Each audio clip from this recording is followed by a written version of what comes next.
How much does a health and care visa cost if you're trying to get a job in the United Kingdom? If you are trying to get a health and care visa, you're already familiar that this is the route you most likely be going through if you're trying to get a healthcare job or social care work in the United Kingdom. In this video, I'm going to be highlighting some of the key figures you should be keeping in your mind before you start this process, as well as if you're already on the process and you're still thinking this might be a good refresher overall. As always, my name is Farouk Bello. I'm the host of the Rook Cell podcast, which you can check down below in the description to find the podcast, as well as, I do videos here on this channel surrounding the whole process of applying for healthcare jobs in the United Kingdom.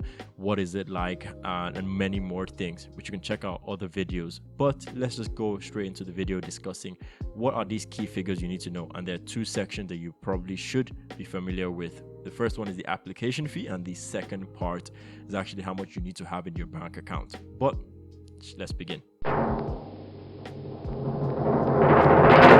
Okay, now the first thing you should be keeping in your mind is the price of the application fee for a 3-year visa. Cost around £232, and that is for 3 years. If you're within 3 years, 1, 2, or 3 years, that's what it's going to cost you. And the price for a longer than 3-year visa, so anywhere from 3, 4, 5, which they do offer 3 to 4 and 5-year visas at the moment on healthcare visas, as well as even the tier 2 general work visas, which is what money people will be on if you're trying to get into healthcare. That costs around £464. And that just covers your 3, 4, 5 years. So those are the two key figures you need to keep in your mind. Now, this is the application fee you pay when you're actually submitting your application.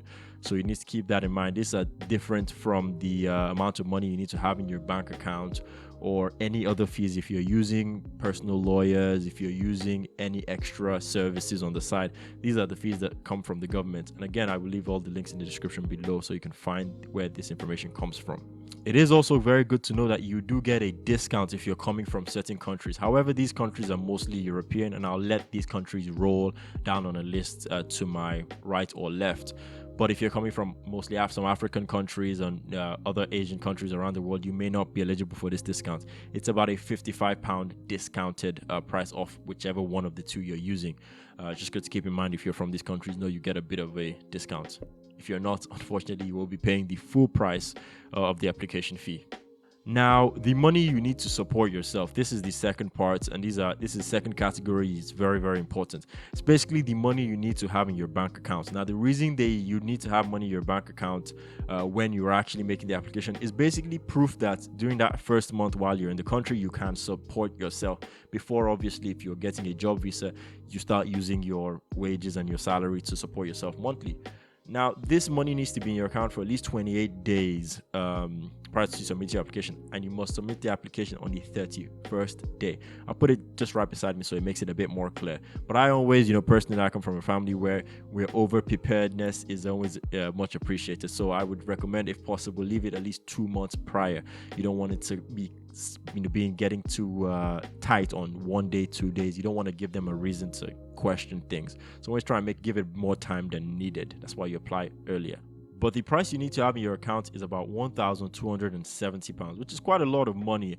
But I think my suspected logic behind that number they've come across is that roughly, depending on where you live in the country, and if you want me to roughly give a guide of different places, London tends to be more expensive, but you do get a bit of an increased salary in the NHS living wages. But that 1,270 is a rough estimate, which I think they've probably put some thought into. That's what probably your rent and living wages and costs will roughly come down to, and then before you start earning your wage. So that's the money that you need to have in your bank account for that period, £1,270 to keep in your mind. Again, I'm personally one of those people who think, always best to have a little bit more than exactly what they want, to give you a bit of more of a cushion if you can. And it is quite a big sum of money. Now, there are some exceptions for this. So if you've been in the UK for a 12-month period under a valid visa, you may not need to, you may not need to show this amount of money in your account, because it would assume that you should be able to continue carrying on. But these are special circumstances. So the second exemption that you can get around this holding this money in your account is if your employer can actually support you for your first month in the United Kingdom, But the only caveat is this would need to be clearly shown on your sponsorship letter, which I will be doing another video trying to break down exactly what the sponsorship letter actually is and what a bit of the in and outs. But if you can get your employer, which in an NHS setting, I have not known too many people where there's employers in NHS. I'm not saying it's not possible, but I think it's one of those things you may have to ask on a case-by-case basis that they can support you. But I don't know too much about that, so I won't give too much topic, but I just know that's one of the exceptions that they have there on it. Now, again, just quickly, briefly again, if your employer is going to support you, there's going to need to be proof, obviously. And the means of proof, you can find that in the description below on the website where you can actually find how you can get that proof. But I suspect it's also on your sponsorship letter. Now, a final bonus part is, I know some people, if you have family, obviously, and you want to bring your family across, you have a wife, you have kids, and you want to bring them across to come and work here as well, or you just want to bring them as dependents, there's a whole separate section for that, but they all also need to be proof that they can support themselves as well. So there's a whole separate section, which I can potentially do a video on that later, but just keep that in mind that 270 is not just going to be for all of you. If you have a family of 2, 3, or a wife, you're going to each need to be on to show separate levels and separate specifics for each person, but that's a whole separate thing. Okay, in closing statements, just so you have in mind now, these fees, this is significantly cheaper than what it used to be, just as a comparison stakes from last year, actually, before this health and care visa was introduced, which was introduced somewhere towards the midsummer last year. Prior to this, what you would have is you would have all these fees. Actually, they were actually more than that. They were a bit more than that.